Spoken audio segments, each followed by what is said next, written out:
Now in my previous video, I mispronounced few words. I said difunctions instead of dysfunctions. That was my serious mistake, of course. I said atherosclerosis instead of atherosclerosis. Well, I am not able to pronounce this word in a correct manner, but I will try my best to correct it. If somewhere I mispronounce, please don't mind. I'm sorry if someone gets offended, and I'm extremely sorry for that. But I want you to pay attention more on the information which I'm providing, because no matter how hard I try to copy the diction of Americans and Britishers, at the end the place of my upbringing, the geographical region from where I belong, plays a major role in my way of speaking. So I request you to pay attention on the value which I am providing through my speech. See, basically I cannot be 100% perfect in every aspect. Somewhere I might make mistakes. That's why I'm a human, and I'll do improve myself by the time, and I'm not afraid of making mistakes. I simply don't want to pay attention in such small things like how do I look, how do I dress, how do I stand, how do I present myself. That is not my purpose. Even if I'm hanging upright on this ceiling fan and giving some valuable information to you people, that is more important. My presentation will not going to bring a change in your life. My information definitely will. Though I like to impress people, and every time I try, and I will try to put my impression in your head. But again, I'm not sure that I'll be doing that by presenting myself like in a good manner. So I will try to do it by giving you something that may bring some change in your life. Yeah, but I'll always make sure that my content should be and must be based on facts, backed by science and proper unbiased research.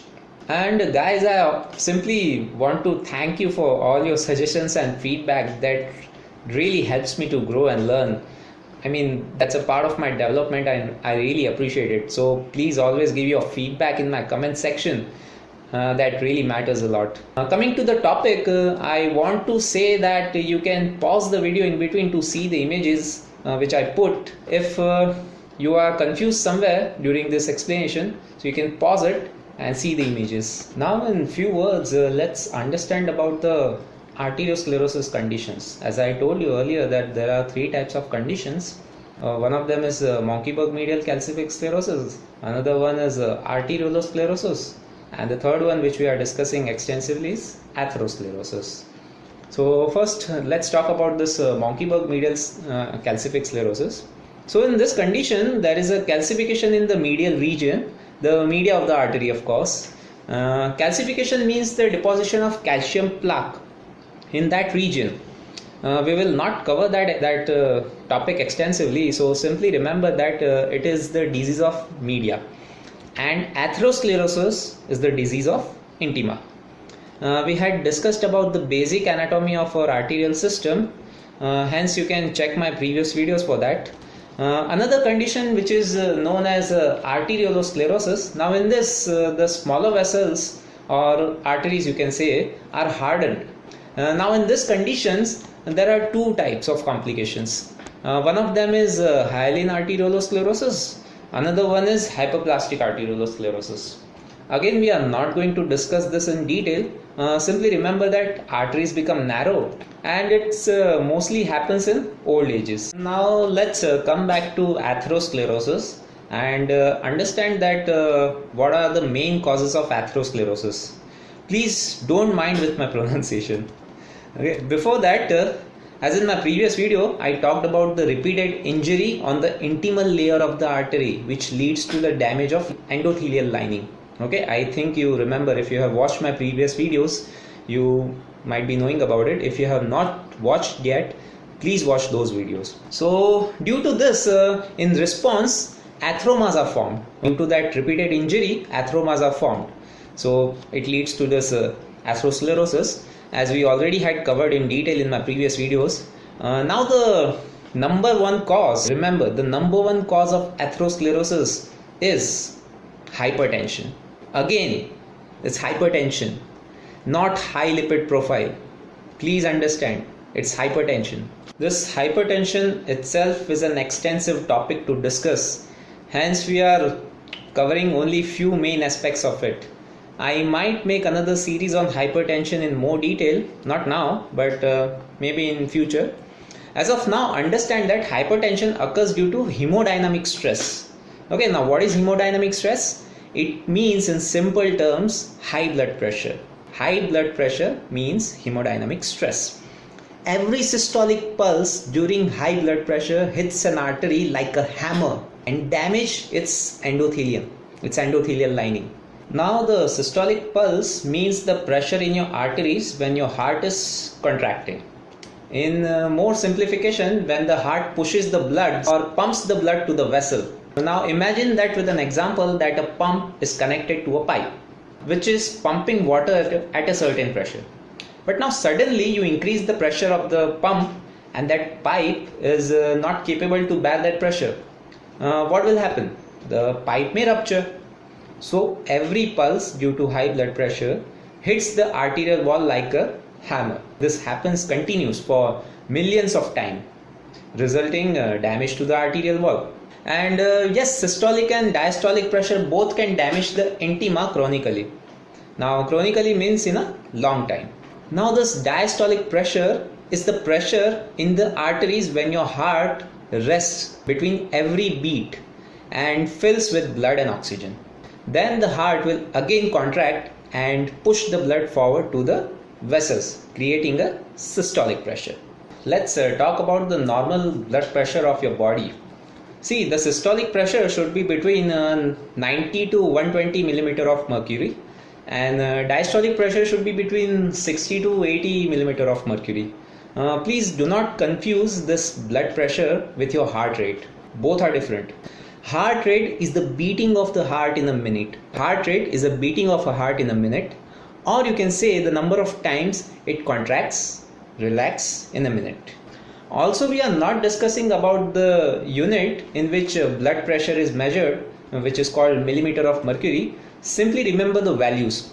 Coming to the blood pressure, if your blood pressure is above these values, that is not a good sign. Also, we are not covering about the low blood pressure, then that will take us to a different topic. Now, what are the factors which can lead you to high blood pressure? That we will discuss in our next video. Now, the second most common cause of atheromatous lesions are lipid abnormalities like LDL levels. Now, as we discussed in our previous videos, LDL, which is low density lipoprotein, is responsible to take cholesterol to the peripheral tissues, and HDL, which is high density lipoprotein, is responsible to take back the cholesterol. It will take back the cholesterol to the liver, and from there it is then excreted out of the body through bile. Now understand that if LDL levels are high, supply of cholesterol to injured endothelial cells would be more.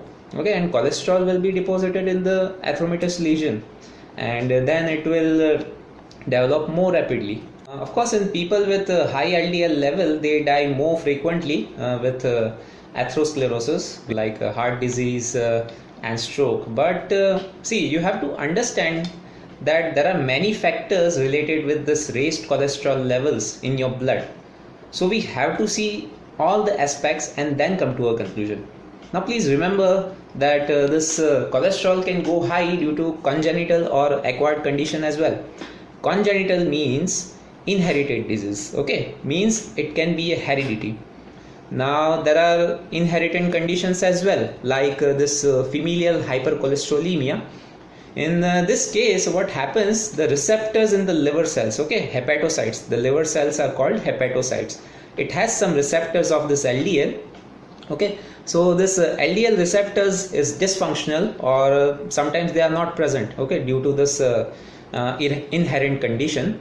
So liver keeps on producing more cholesterol. Now what is the receptors in simple terms? Talking about the receptors of liver cells, it is like a sensor of LDL. So LDL fuses to that receptors extracellularly, of course, means outside the cell on the cell membrane, and that receptors gives signals to the cells intracellularly, that means inside the cell, to produce cholesterol. These receptors keep the cholesterol at the optimum level in your blood. So in familial hypercholesterolemia, these receptors are dysfunctional or sometimes not there. So these liver cells are unaware of the actual blood cholesterol level. Hence, they keep on producing more and more cholesterol. Okay, it's like that liver cells are blind. Okay, they don't know how much the blood level cholesterol is there, so they keep on producing cholesterol. And again, I'm saying that cholesterol cannot travel alone in the blood, as it's an hydrophobic substance, means it cannot dissolve in watery substance. Simple.